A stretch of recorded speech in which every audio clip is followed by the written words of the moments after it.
Salve Miki, welcome back to Viva Latina and welcome back to our Vocabulary 1 Regional Study Guide review video. In this video, we're going to talk about the fourth declension. So the fourth declension looks really similar to the second declension, however, the genitive is a little different. So for example, in aqueductus, we have the genitive to quite literally look the same as the nominative. You have the US in both instances, in the nominative and the genitive. However, the U at the end in the genitive is a long U. So whenever, for example, in Kirtaman, a moderator pronounces a genitive case in the fourth declension, so genitive singular fourth declension, they're going to pronounce it with a longer U, so you can kind of like find the difference between if it's nominative or genitive. So this word aqueductus is masculine, and as you can see, it quite literally just means aqueduct.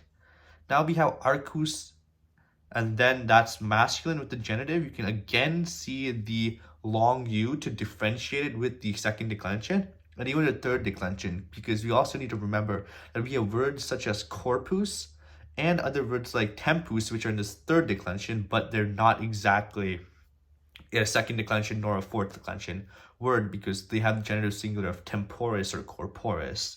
So arcus over here means an arch. Then we have one of the most famous fourth declension nouns. You should keep this in mind. It's domus. It's a feminine noun. That's really important.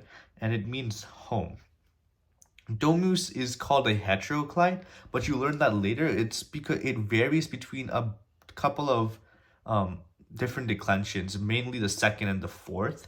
So don't worry about that right now, but right now you just need to understand that domus is feminine and it follows the same rules as the genitive is a long U for domus.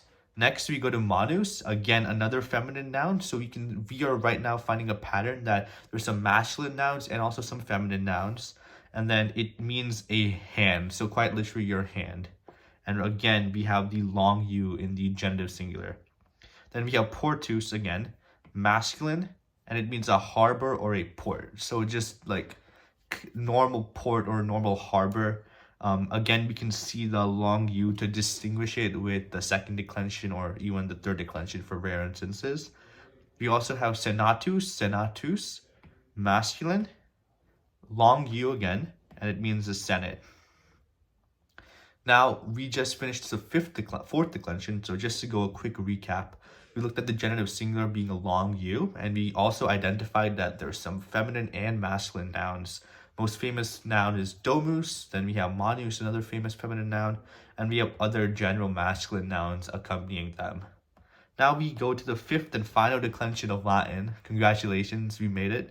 So our first word is dies, D-A-E, masculine, and it means day. So quite literally like the day compared to the night. Nox in the third declension, that's a word which we learned a couple of videos before. We have fides, fidei, feminine, meaning fate. We have res rei, feminine, meaning a thing, matter, situation. Race has many different ways to translate it, because in different texts, authors use it in different ways. But the most common way to translate is actually thing. Some translations say situation. Then we have space, spay, feminine, hope. So what do we see over here? We see a really distinct pattern of a bunch of feminine nouns and dies being one of the only masculine nouns here, right?